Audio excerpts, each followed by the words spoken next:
As things currently stand, most NBA teams have the new constructions of their roster set in stone for the upcoming year after a wild offseason filled with player movement. The league right now is as healthy and ripe with talent as it has ever been, which gives us a pretty enjoyable product as fans who want parity and excitement, but unfortunately, what also comes with that is quality talent struggling to find a spot on teams because of how much talent there is available. I made a video like this a few weeks ago, and eventually most of the people I discussed in that one did get signed, but now there are still quite a few players that are somehow still available to be signed that could definitely contribute to a team's rotation, and yet the attention doesn't quite seem to be there, so I'm here to discuss 5 of them in particular. These are players that will likely only be looking for minimum contracts, so it's not like teams need to shell out that much to bring them in, and more often than not, the smaller fringe signings can end up making a huge difference in the grand scheme of things. Before we start though, it turns out a good amount of you watching right now aren't even subscribed to the channel, so if you enjoy the content, consider hitting the subscribe button, as not only does it help out a ton, but it also very much appreciated.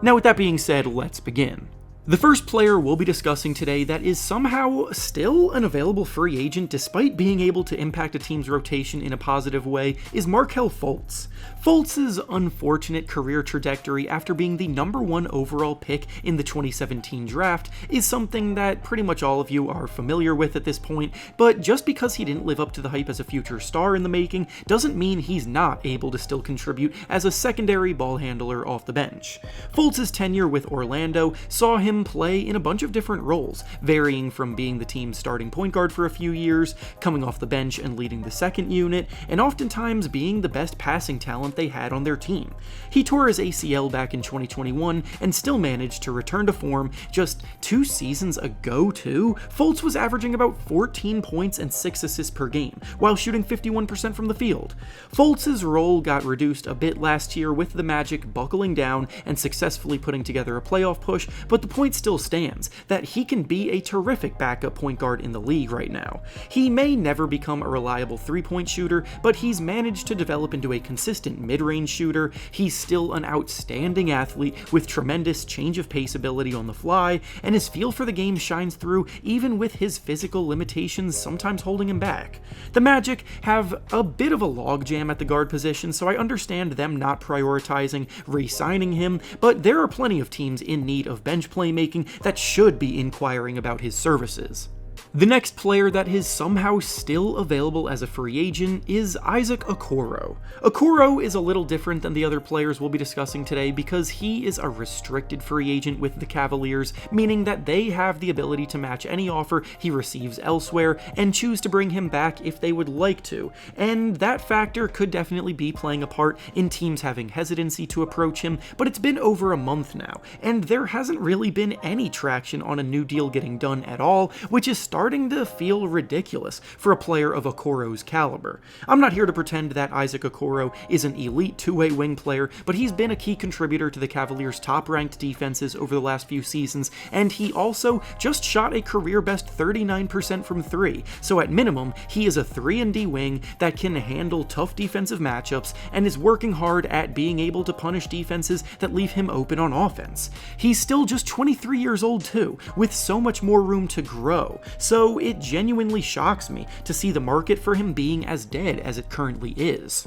The next player that is somehow still an available free agent despite clearly being able to make a positive impact on a team is Dennis Smith Jr. DSJ had a pretty rough go of it early in his career and has had to fight hard to keep his NBA career alive, but last season in Brooklyn, it really felt like things started to click for him regarding what he had to do to stick around in the NBA, and yet here we are again, waiting for a team to take a chance on him. When he was drafted in the lottery at first in 2017, he was viewed as someone with star potential because of his incredible athleticism and physical tools, but unfortunately it never came to that. It took a while for him to embrace that reality, but last season he fully embraced the fact that he needed to become a true lockdown defender to earn minutes, and that's exactly what he did. Dennis Smith Jr. was one of the best perimeter defenders in the whole league last year, and was so good defensively last season that the lowly Nets were an impressive 5 points better per 100 possessions with him on the court, and and he would visibly make life hell for opposing ball handlers.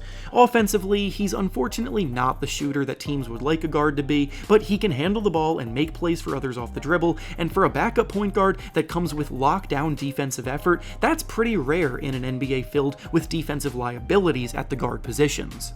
The next player that is somehow still an available free agent right now is Lonnie Walker. Walker's career has had quite a few highs and lows through 6 seasons, but he was teammates with Dennis Smith Jr. last year in Brooklyn last season, and he somehow flew way under the radar due to the circumstances he and the team he was on found themselves in. The Nets last year had a lot of middling talent that they struggled to find roles for, all of them, so there was a lot of rotational change throughout the season, giving a bunch of different players chances in different roles, and in the end, nobody really stood out much from their season as a whole, as they fell near the bottom of the standings. Walker's clear-cut NBA skill is his ability to score the basketball in bunches. He put up 10 points per game last year while playing 17 minutes per game off the bench, which translates to about 20 points per 36 minutes. And while he's not good enough as an overall player to necessarily warrant minutes like that, it does show that he can ignite an offense in spurts off the bench for a team.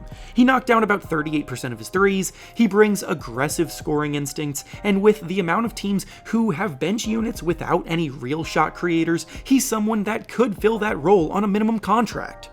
And finally, the last player that can still impact an NBA rotation yet is still unsigned is Robert Covington. Covington's been dealing with injury issues over the last few seasons as he has started to get up there in age, but when talking about role players on minimum contracts, you need to focus on the upside they could provide when they're healthy, especially with how little risk is involved with signing them. Covington isn't the kind of player that needs a lot of touches to be effective. He very much knows his role as someone who is out there to cause havoc on defense, pester opposing ball handlers, deflect a lot of passes and shots, and spot up or cut on the wing on offense. Covington is a former member of the all-defense team and still has something left in the tank and can play either forward position and provide versatile defense off the bench. At 6'7" with a 7'2" wingspan, he uses his length tremendously well and ranked at or near the top of the league in deflections for several seasons in a row, and players like him should be exactly what contending teams would target as a veteran that plays good defense and knows how to serve alongside stars in a lineup.